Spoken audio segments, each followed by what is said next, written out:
അന്ന് അവിടെ പോസ്റ്റിൽ ചെന്നിരുന്നല്ലോ. പോസ്റ്റിൽ ചെന്നിട്ട് എത്ര ദിവസത്തിന് ശേഷമാണ് സാർക്ക് ഈ ഇൻസിഡന്റ് സംഭവിക്കുന്നത്? ഒരു 10-20 ദിവസം കഴിഞ്ഞിട്ടുണ്ടാവും. 20 ദിവസം വരെ ആ പോസ്റ്റ് ഉണ്ടായിരുന്നു, സിയാച്ചിൻ പോസ്റ്റ് ഉണ്ടായിരുന്നു.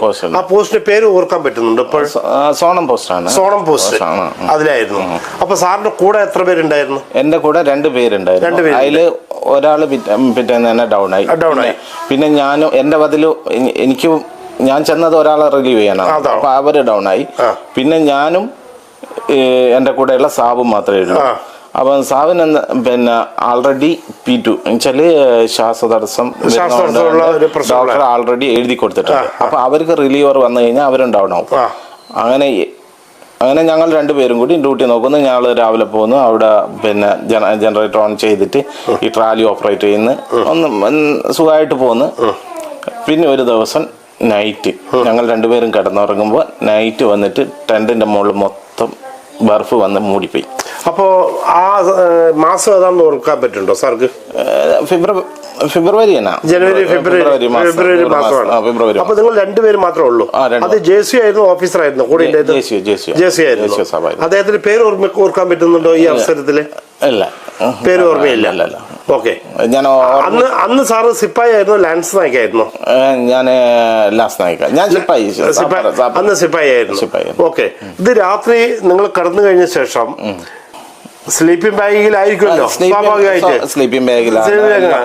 ഈ ടെന്റ് മേലെ ഐസ് പുറത്തുനിന്ന് വന്ന് വീഴുകയാണോ ചെയ്തത്? മൊത്തത്തിൽ വന്ന് വീണതാണ്. വീണു. അത് ഞങ്ങളെ കൂടെ ഉണ്ടായിരുന്ന തെരക്കുമ ഉണ്ട്. അവര് ഇൻഫൻട്രി ഗ്രൂപ്പിന്റെ അവര് കുറച്ച് സ്ട്രെങ്ത് കൂടുതലാണല്ലോ ഇൻഫൻട്രി. അവരും മൂടിപ്പോയി. പക്ഷെ അവരെന്ത് ചെയ്തു, ഒരു ഉച്ചന്റെ ഉള്ളിൽ തന്നെ അവര് റിക്കവറി ആയി. ടെന്റെല്ലാം അവര് സേഫ്റ്റി ആക്കി. പിന്നെ നമ്മളെ ഈ അവരെ ഈ സിഗ്നലുകാരെ RR ഇന്ത്യത്താളില്. അപ്പൊ അതും നമ്മൾ അതിന്റെ ഉള്ള പെട്ട് കിടക്കുക. അവര് വന്നു ബർഫ്. സാർക്ക് ഈ ഇൻസിഡന്റ് ഐസ് വന്ന് വീണ ഉടനെ ഓർമ്മയുണ്ടോ? അന്നേരം അറിയില്ല. അറിഞ്ഞില്ല. നമുക്ക് അറിയില്ല. നമ്മൾ കിടന്നുറങ്ങാണല്ലോ. രാവിലെ സ്ലീപ്പിംഗ് ബാഗിനകത്തുള്ള ഓക്സിജൻ മാത്രമേ വലിക്കുന്നുള്ളൂ, അത് മാത്രം കിട്ടുന്നുള്ളൂ. പക്ഷെ പുറത്ത് ടെന്റിനോട് മേലെല്ലാം ഐസ് സ്നോഫാൾ ആയി. പക്ഷെ സെൻട്രൽ പോളിന്റെ അടുത്ത് നമുക്ക് ശ്വാസം കിട്ടുന്നുണ്ട്. സെൻട്രൽ പോളിന്റെ അടുത്ത് ശ്വാസം കിട്ടുന്നുണ്ട്. ശ്വാസത്തിന് പ്രശ്നമൊന്നുമില്ല. ഇത് ഏകദേശം രാത്രി എത്ര മണിക്കാണ്? രാത്രി അറിയില്ല. നമുക്ക് രാവിലെ അല്ലേ അറിയുന്നത്. രാവിലെ വെളിയെ വരാൻ പറ്റുന്നില്ല. രാവിലെ പുറത്തിറങ്ങാൻ പറ്റുന്നില്ല. എനിക്കും പറ്റുന്നില്ല. സാബിനും സ്ലീപ്പിംഗ് ബാഗിൽ നിന്ന് തന്നെ വെളിയെ വരാൻ പറ്റുന്നില്ല. സ്ലീപ്പിംഗ് ബാഗിൽ നിന്ന് പുറത്ത് വരാൻ പറ്റില്ല. അപ്പൊ അത്രയും വെയിറ്റ് ആണ് മേലെ കിടക്കുന്നത്.